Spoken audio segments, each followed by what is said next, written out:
this recording started. Siri and I were just talking about how this year has been. It's an interesting year. And in the midst of it, you know, it's hard sometimes to find those moments of peace, isn't it? Mm-hmm. In fact, there's been way too many examples of the opposite, hasn't there? Mm-hmm. So our reading this week is called Amazing Peace. It's a Christmas poem by Maya Angelou. And I decided that if it's okay, I would bring in a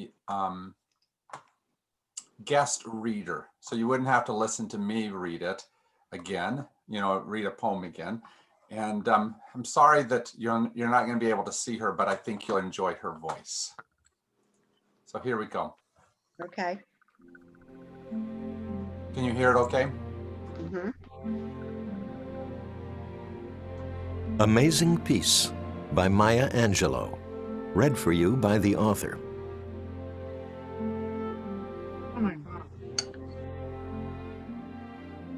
When I was invited to attend the Christmas tree lighting at the White House and to deliver a poem on the occasion, I was honored. Tsunami, a major earthquake, Katrina and Rita had already happened to our world. I thought of the evacuees and realized that in times of hostilities and natural disasters, each human being becomes an evacuee. I thought that what we need now most, more than food and water, is peace. I wrote this poem, Amazing Peace. Thunder rumbles in the mountain passes, and lightning rattles the eaves of our houses. Flood waters await in our avenues. Snow falls upon snow falls upon snow to avalanche over unprotected villages. The sky slips low and gray and threatening. We question ourselves. What have we done to so affront nature? We interrogate and worry God. Are you there? Are you there really? Does the covenant you made with us still hold? Into this climate of fear and apprehension, Christmas enters, streaming lights of joy, ringing bells of hope, and singing carols of forgiveness high up in the bright air. The world is encouraged to come away from rancor, come the way of friendship. It is the glad season. Thunder ebbs to silence, and lightning sleeps quietly in the corner. Flood waters recede into memory. Snow becomes a yielding cushion to aid us as we make our way to higher ground. Hope is born again in the faces of children. It rides on the shoulders of our aged as they walk into their sunsets. Hope spreads around the earth, brightening all things, even hate, which crouches breeding in dark corridors. In our joy, we think we hear a whisper. At first it is too soft, then only half heard. We listen carefully as it gathers strength. We hear a sweetness. The word is peace. It is loud now, louder than the explosion of bombs. We tremble at the sound. We are thrilled by its presence. It is what we have hungered for, not just the absence of war, but true peace, a harmony of spirit, a comfort of courtesies, security for our beloveds and their beloveds. We clap hands and welcome the peace of Christmas. We beckon this good season to wait a while with us. We Baptist and Buddhist, Methodist and Muslim, say, "Come, peace, come and fill us and our world with your majesty." We, the Jew and the Jainist, the Catholic and the Confucian, implore you, stay a while with us, so we may learn by your shimmering light how to look beyond complexion and see community. It is Christmas time, a halting of hate time. On this platform of peace, we can create a language to translate ourselves to ourselves and to each other. At this holy instant, we celebrate the birth of Jesus Christ into the great religions of the world. We jubilate the precious advent of trust. We shout with glorious tongues the coming of hope. All the earth's tribes loosen their voices to celebrate the promise of peace. We, angels and mortals, believers and non-believers, look heavenward and speak the word aloud, peace.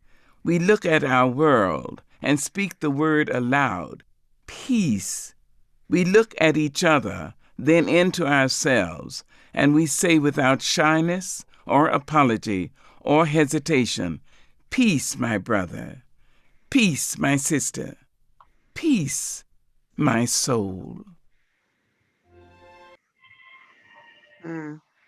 Hope you have enjoyed listening to Amazing Peace by Maya Angelou. This program was produced by Charles Potter. The executive producer was Sherry Huber. I thought you might enjoy listening to her voice instead of mine for a while. That was beautiful. Wasn't That it was nice to listen really to that? beautiful. Susan, welcome to you. Sorry, we just listened Thank to you.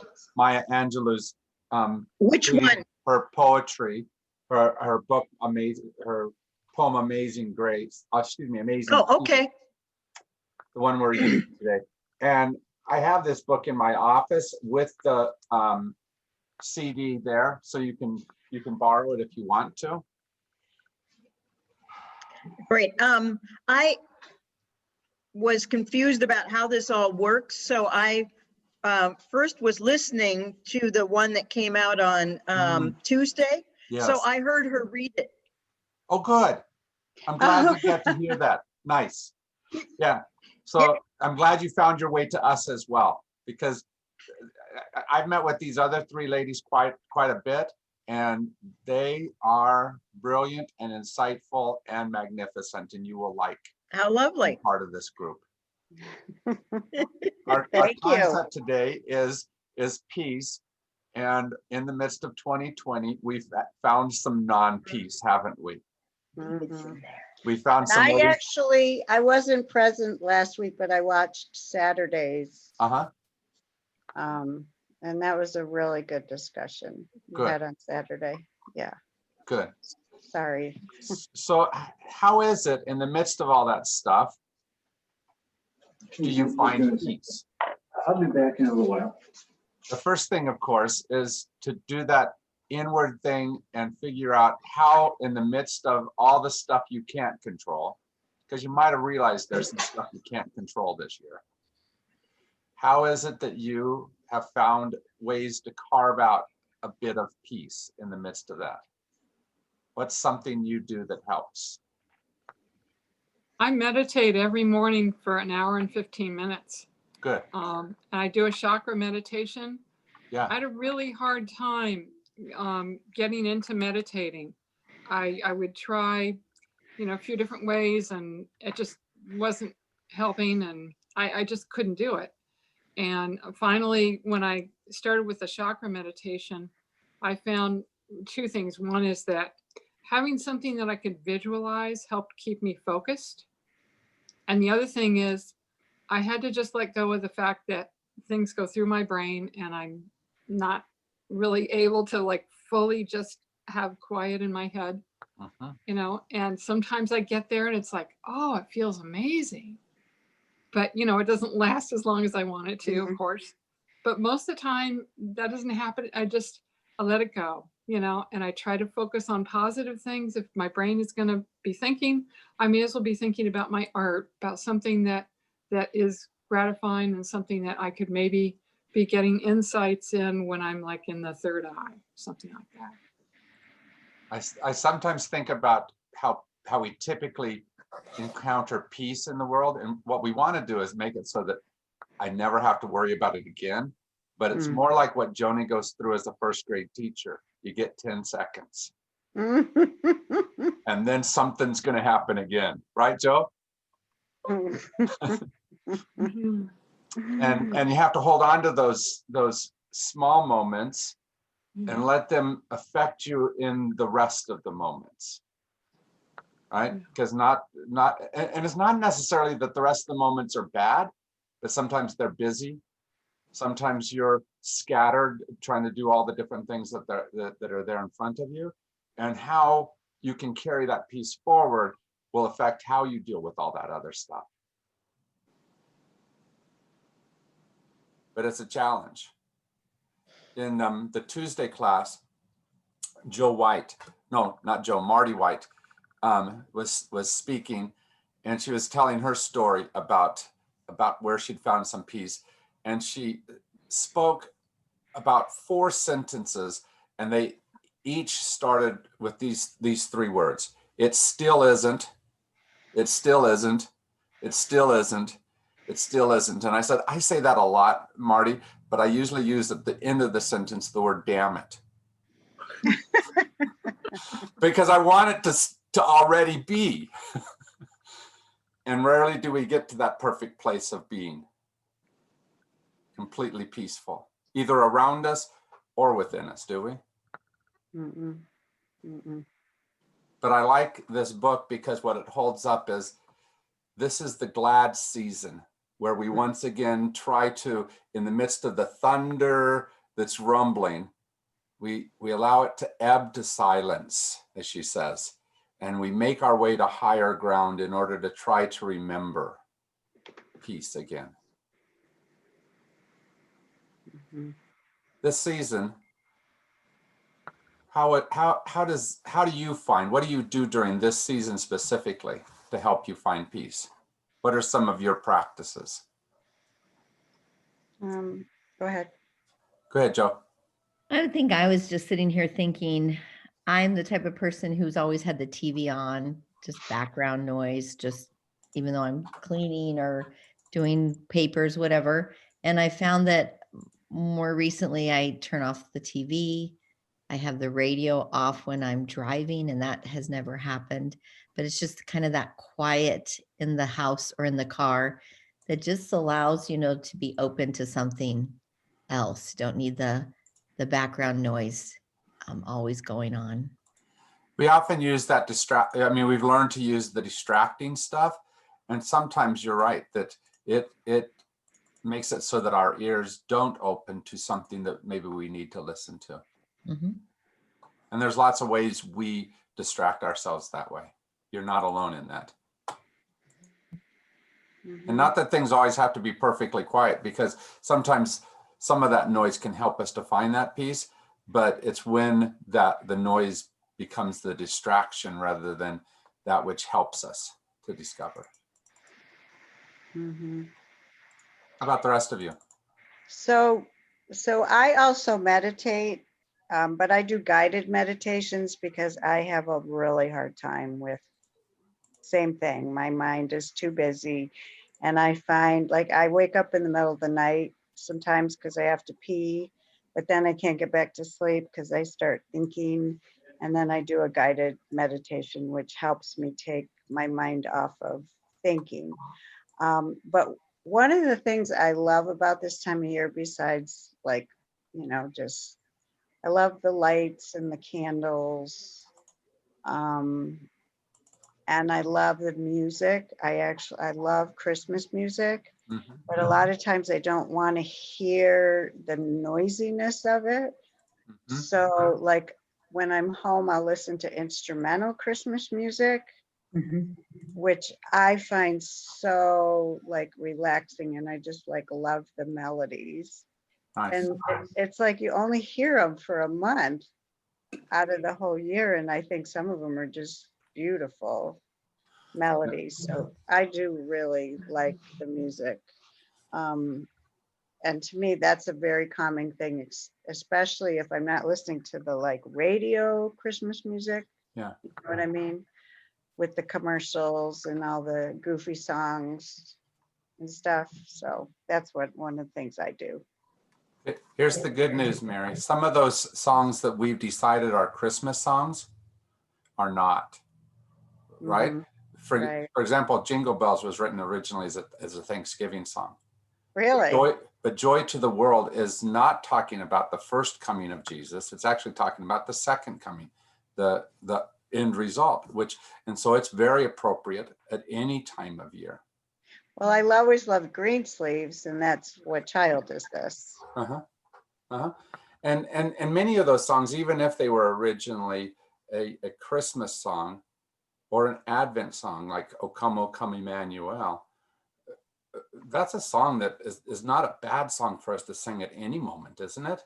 Mm-hmm. Right? In that moment, it's a very meditative song if you use it that way, and just to sing, oh come, come be part of my life.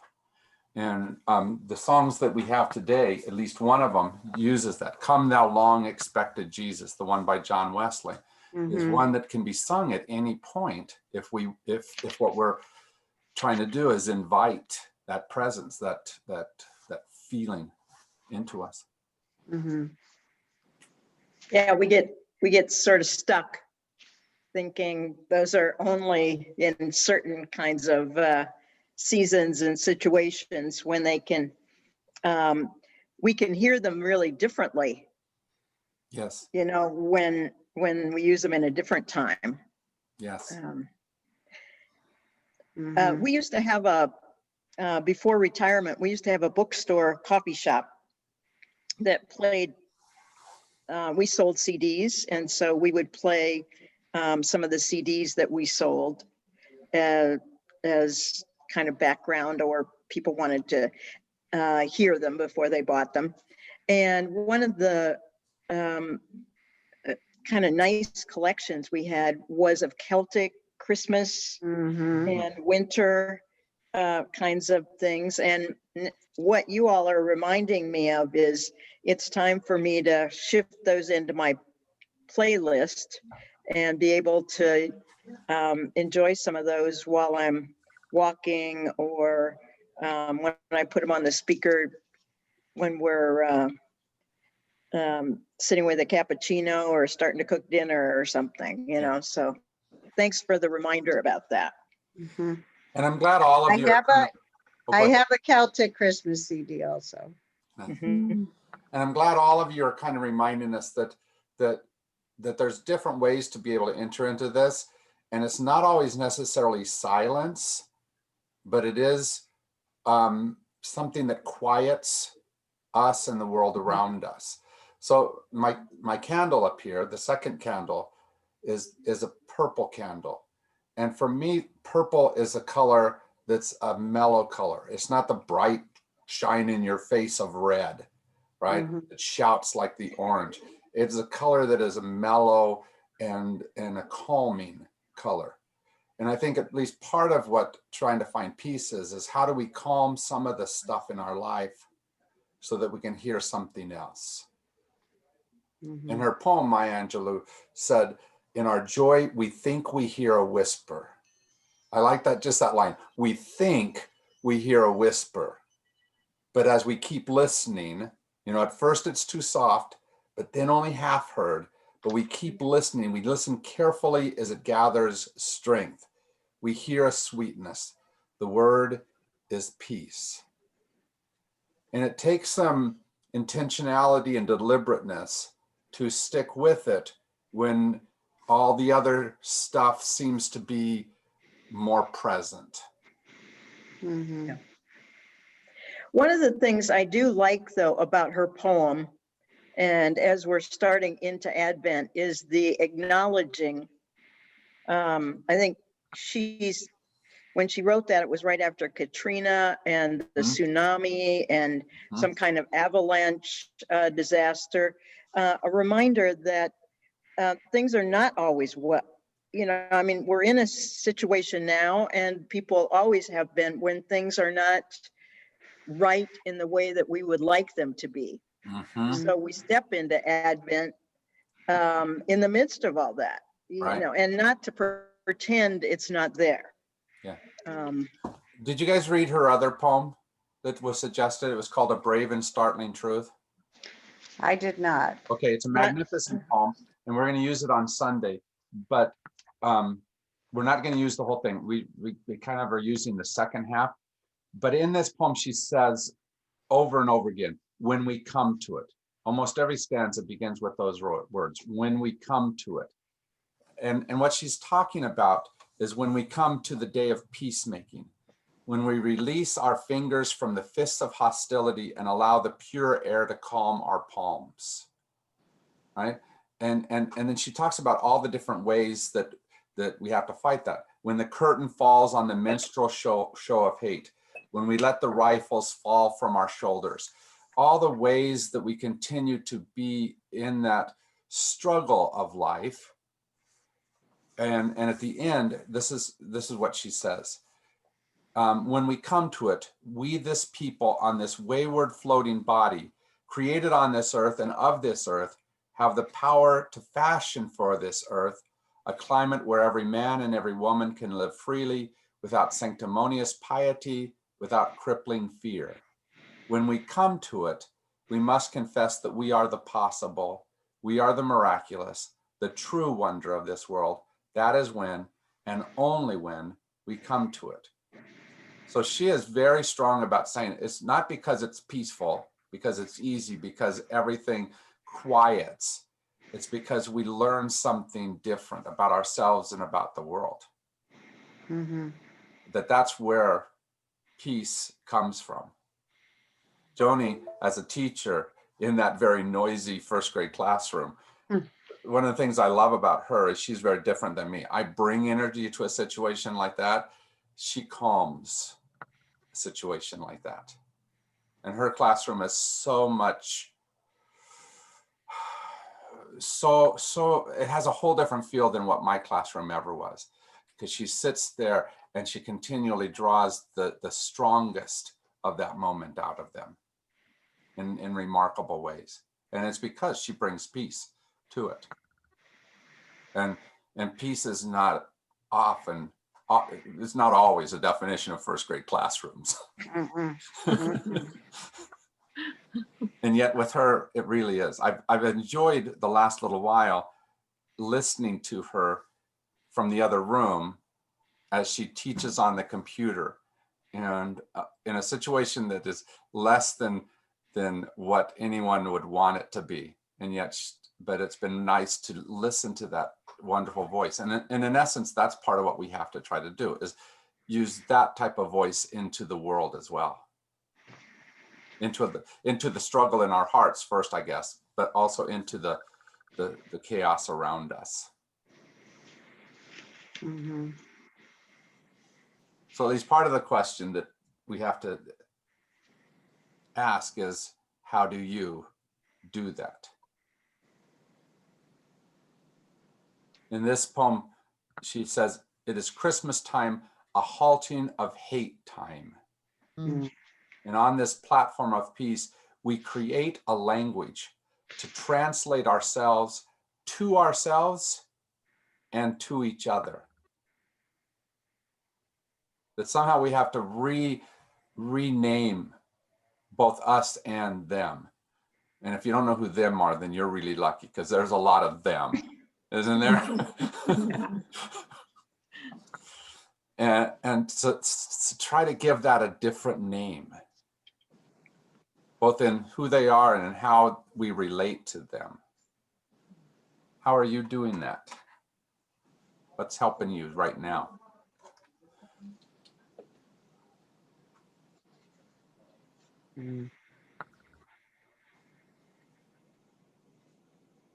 I guess one of the things that I've been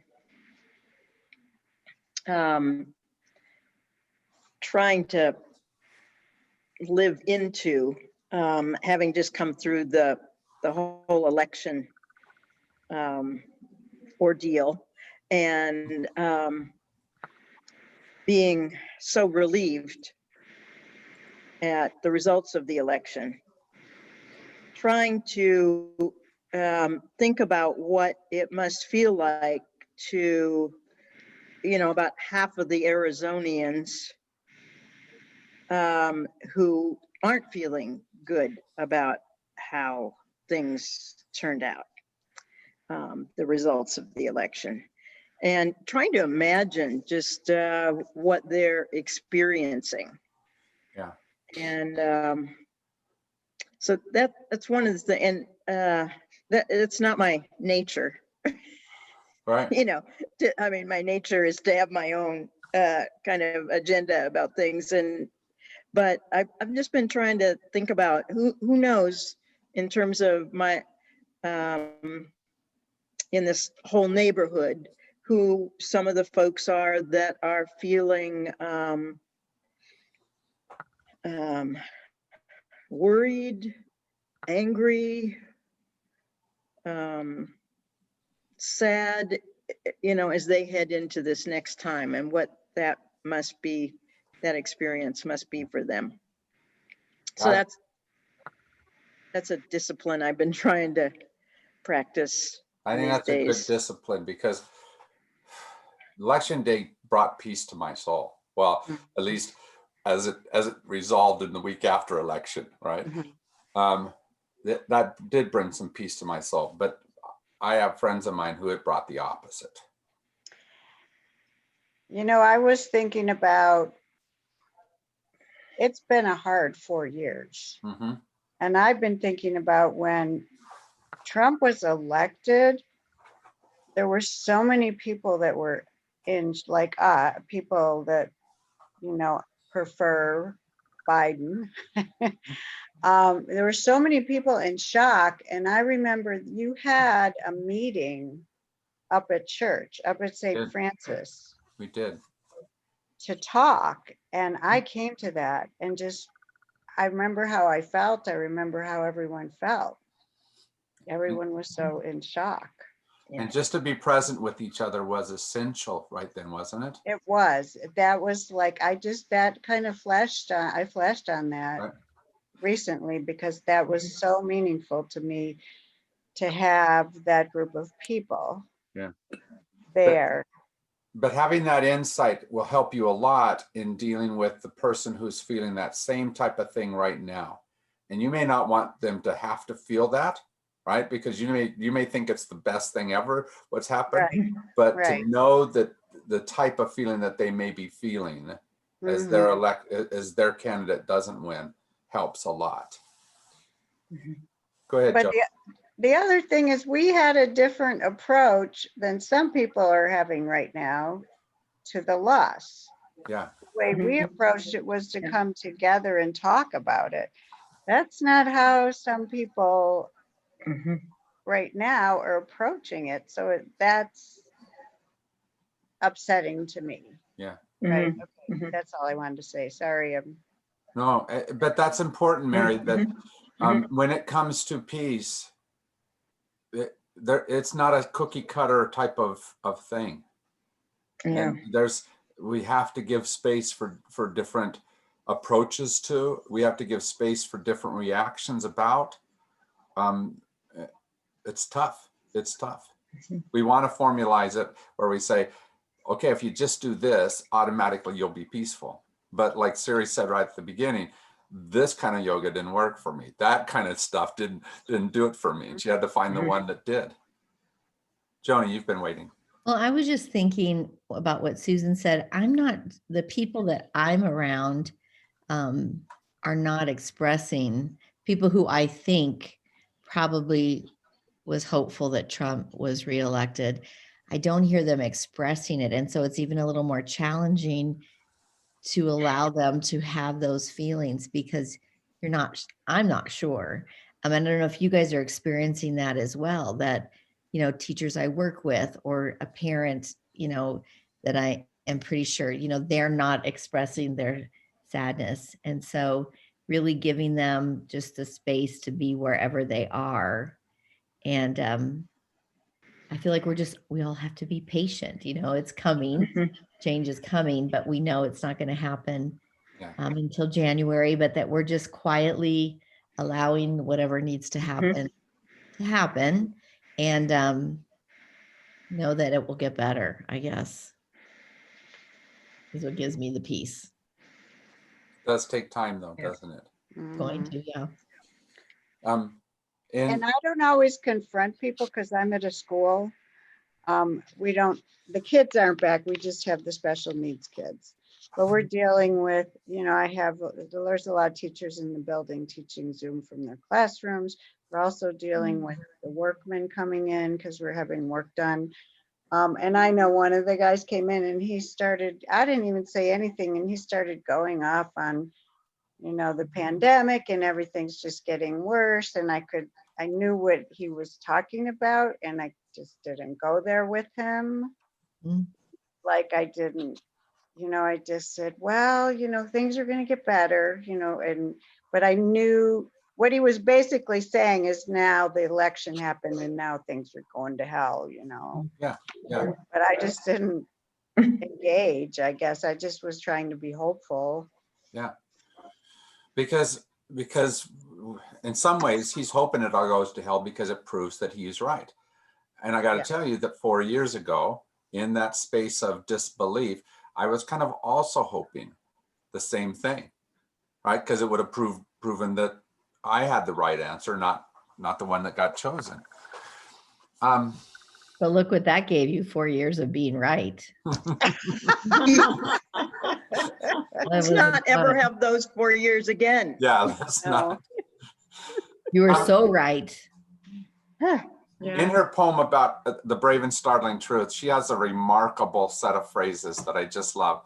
She goes, when we come to it, we this people on this minuscule and kithless globe who reach daily for the bomb, the blade, and the dagger, yet who petition in the dark for tokens of peace.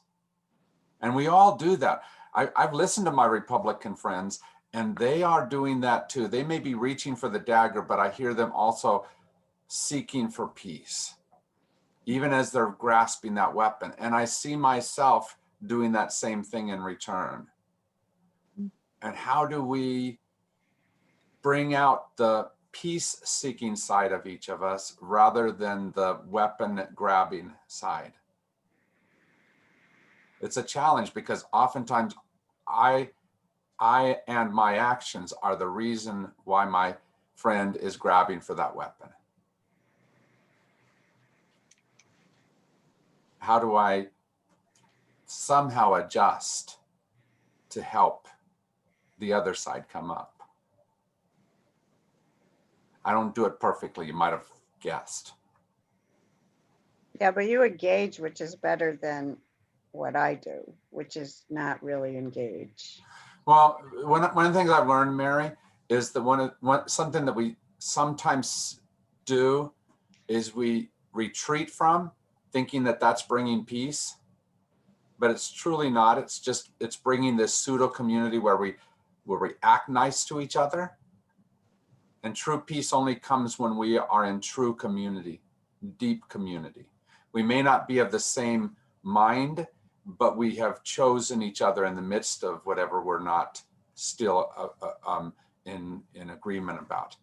And that takes being in relationship. And that's why I do it, is because the shallow community is not enough to get the real peace I need.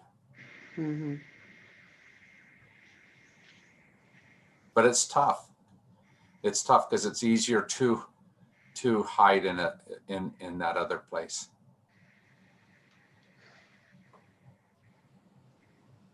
Because it's Yeah, I think we have a group of neighbors here that have created since the pandemic Thirsty Thursday, and we go down. We're kind of on a cul-de-sac, and so we go down to the end of our driveways, and everybody brings out their own beverage.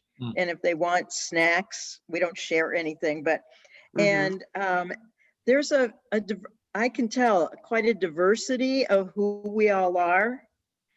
And we don't talk about things political, but we talk very much about our lives and have an authenticity in there that has allowed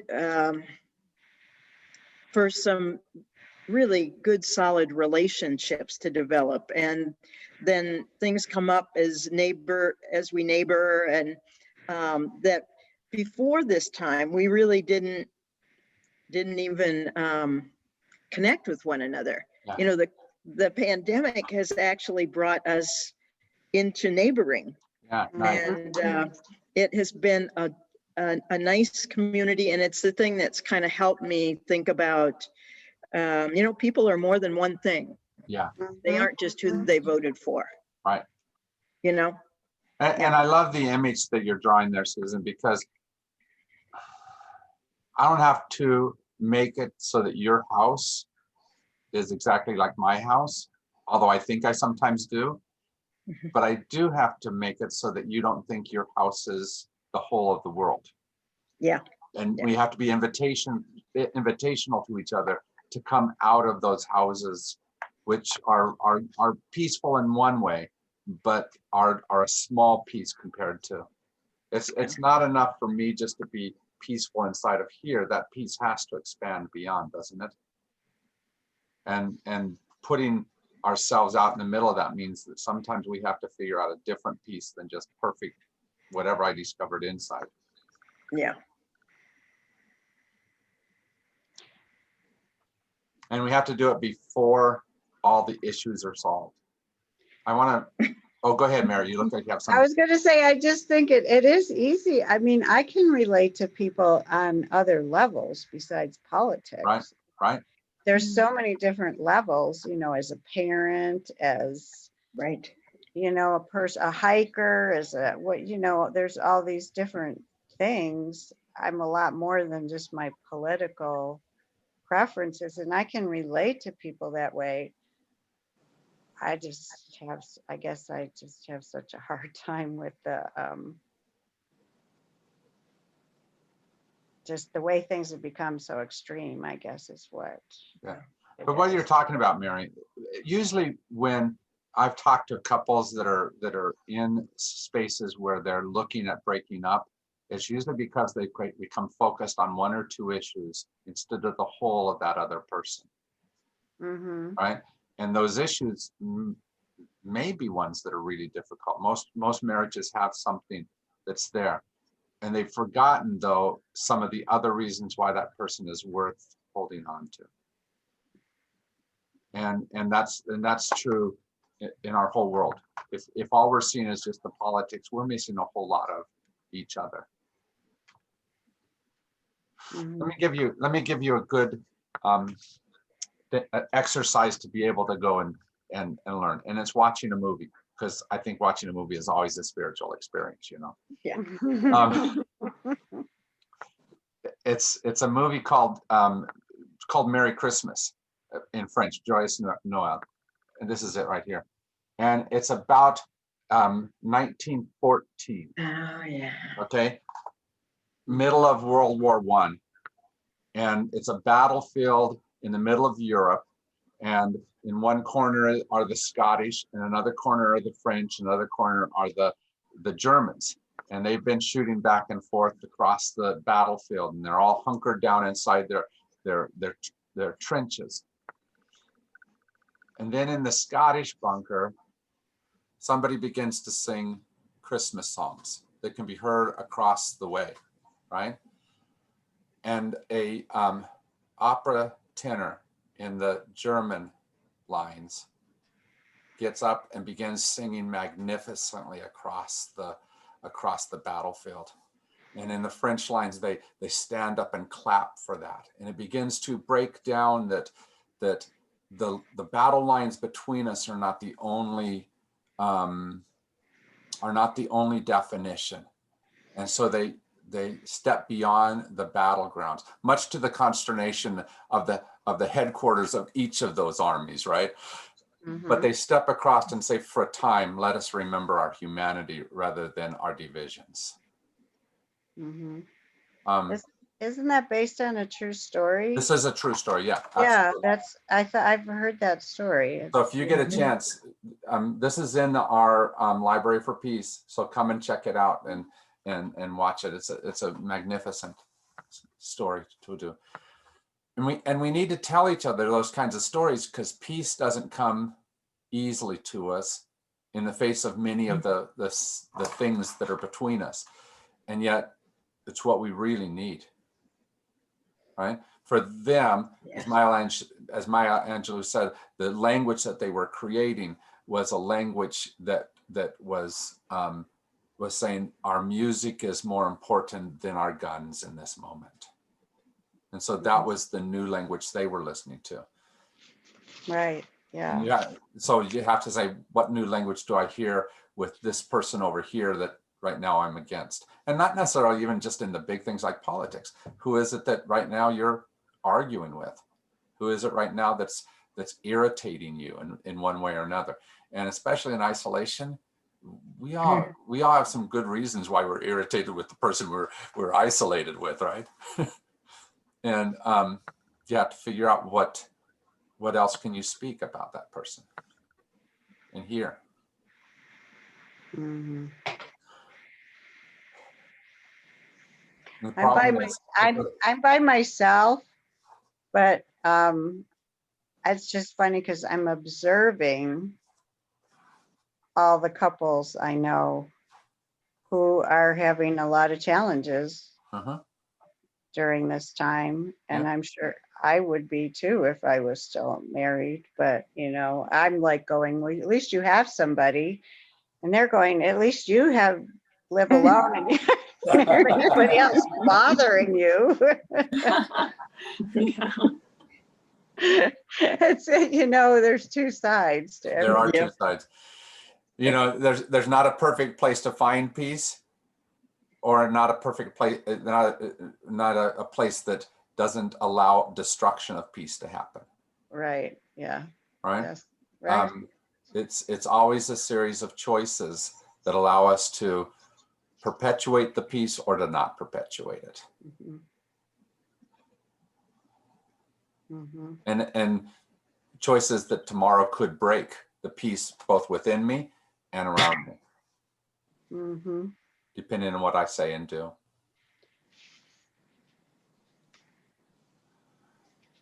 But I like this poem because it says, now is a glad season where we can choose, essentially, Mhm. where we once again turn our hearts back towards that as a value. And in some ways, it's really good that it comes right after November election season, right? Which is so marred by division, by the choices, that then we come to this season, which says, let's look and see if there's peace available for us. And on a regular basis, we ought to do that, shouldn't we? Mhm. Mhm.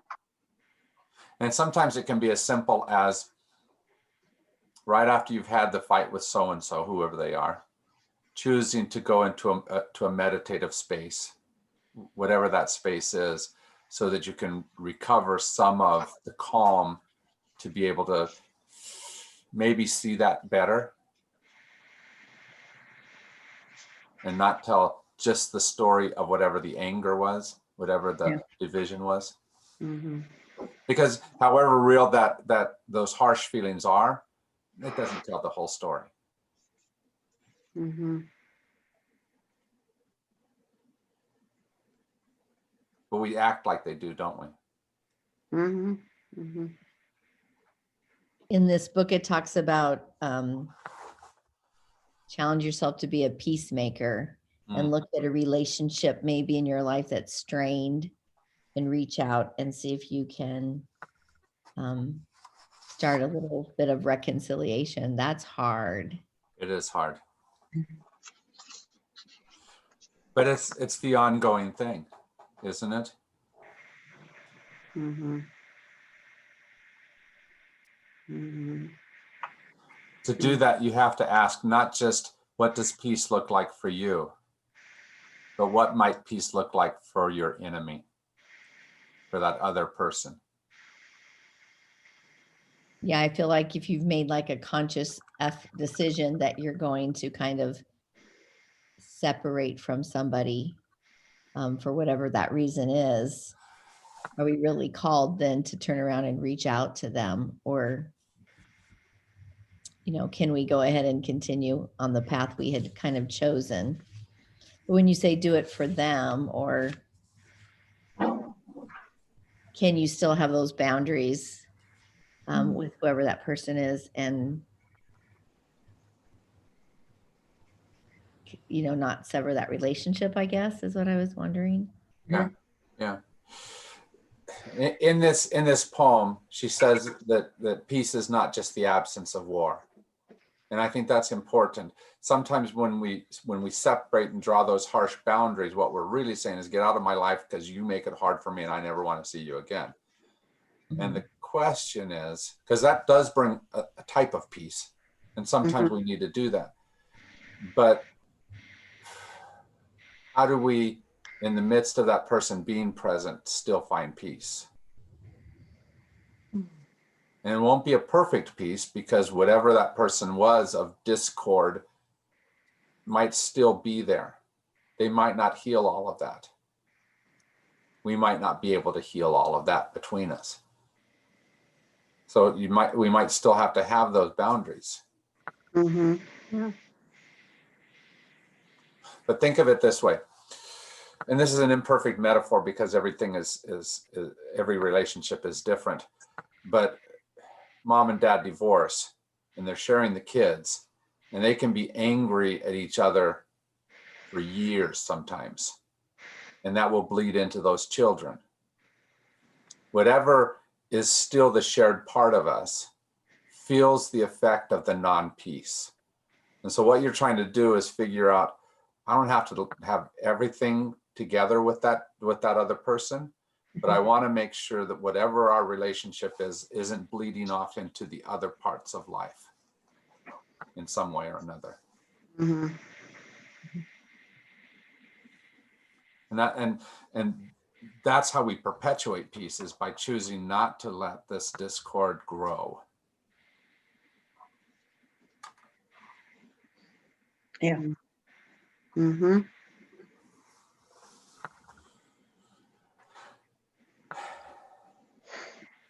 It's not a simple thing, No. but you have to continue to practice. I like the term when we say it's a practice, a spiritual practice. And a spiritual practice of peace means that you're continually trying to get a little bit better and a little bit better at it. And sometimes when you run up against certain people, you feel like you're back at first grade level of peacemaking, right? But you start again, and you start building it in that space. I think it helps if you remember one of the key elements of what we believe at St. Francis, that element of namaste, that we are one with each other, that we share a spirit, that it's not my spirit completely separate and divisible from you, but that we are somehow one, just appearing to be different. And so if I look at that other person and see them as part of me, that the spirit in me lives in them, I think it helps. Mm-hmm. So it's making peace between the different parts of you that you have to do.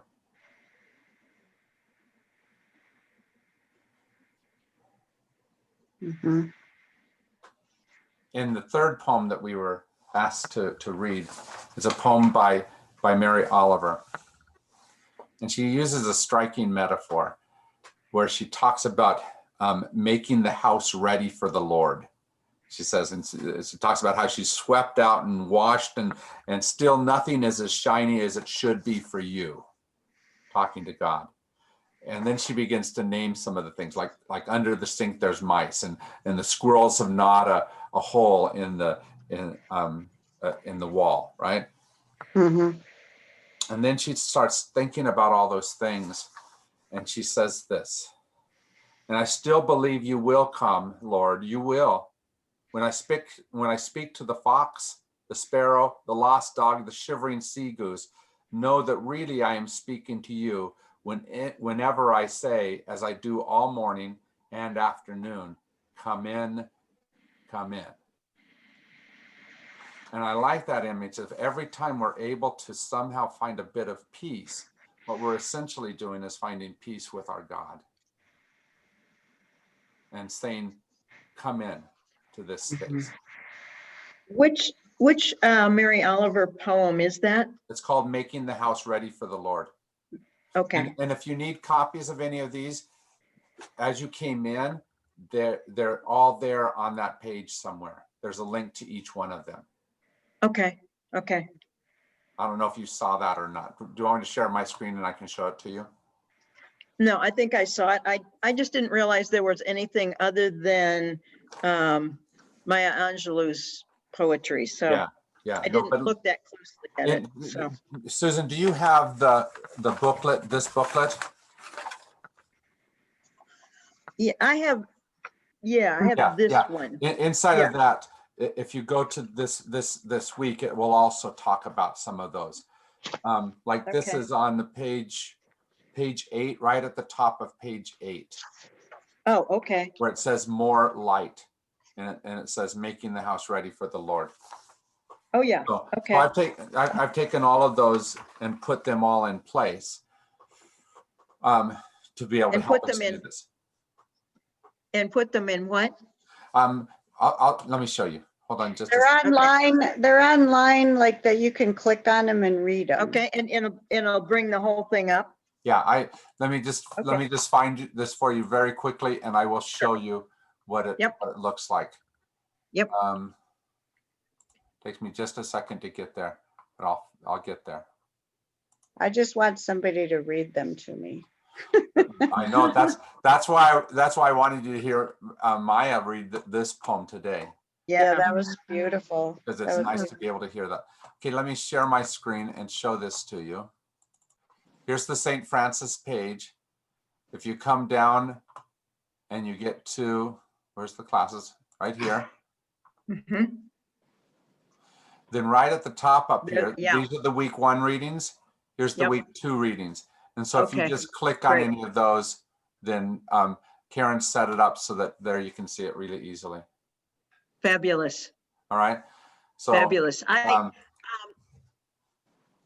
Part of me, I facilitate a group that gets together on Sundays up in Omaha. And I was thinking it would be nice to be able to share a couple of these poems with them, and that makes it perfect. yeah. I can just pull that up and do that. Yeah, Great. And that's part of the Thanks. reason why we decided to put it that way, to make it very simple for people to Yeah. to connect to it. Mhm. I think one of the things that helps me a lot comes from one of the songs that she suggested that we listen to today. And that song is called Peace Like a River. Maybe you know that. I've got peace like a river. I've got peace like a river.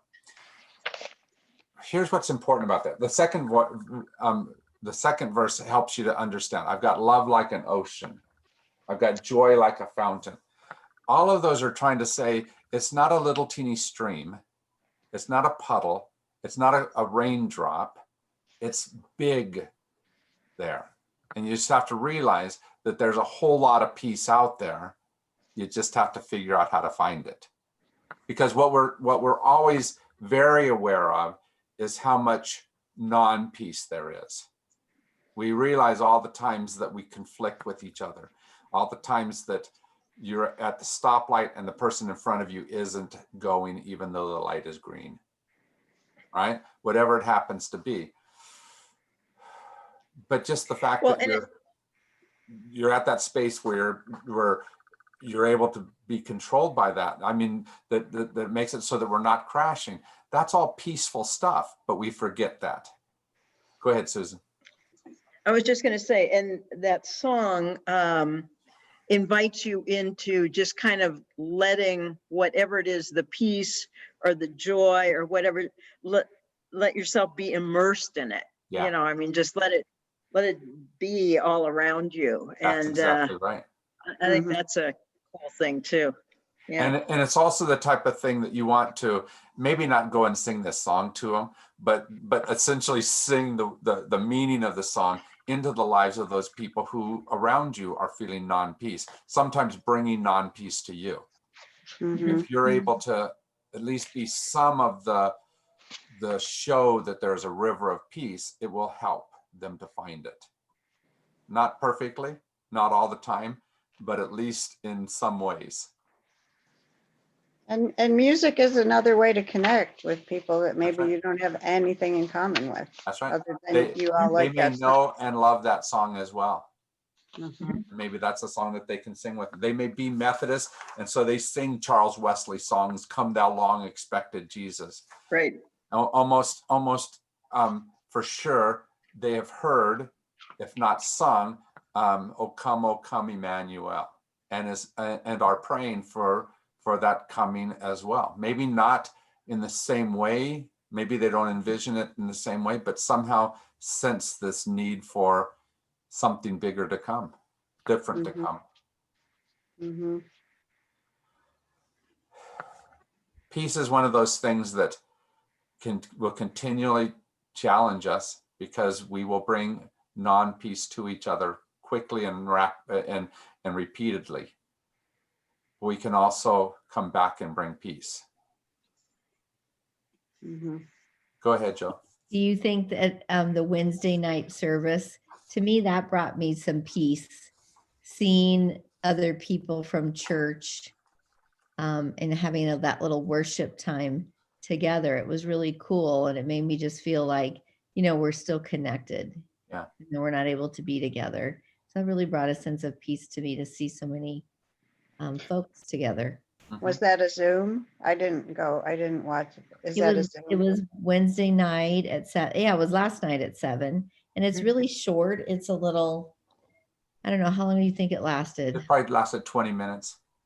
Some singing. Diane and Lisa did some songs, and it was just great. It felt a little bit like a worship service. So There were 30 people. Yeah. So next Wednesday at 7, we'll do the same thing. If you go onto the same website where I was at, you go down a little bit further and you'll see the line for the devotional services. I saw it. I just didn't. Yeah. And just know that we're trying to keep them very short, 15 to 20 minutes at the most. And this is what I told them last night. I'll go ahead and let you talk for as long as you want to, but if you go past 10 o'clock, I'm going home. You can stay, you can talk. Because I think that community definitely helps us find peace. Because in each other, we discover a larger definition, don't we? Mm-hmm. Well, it's kind of like what you were talking about, Mary, last year. How important it was to be able to gather with people after the shock. Yeah. Not last year. 4 years ago. Yeah, I knew what you meant. And that gathering. Yeah. That gathering, just the kind of thing. It was a lifeblood. Yeah. It was for me. Yeah. It was for me. So let me go to the scripture to end it up for us today.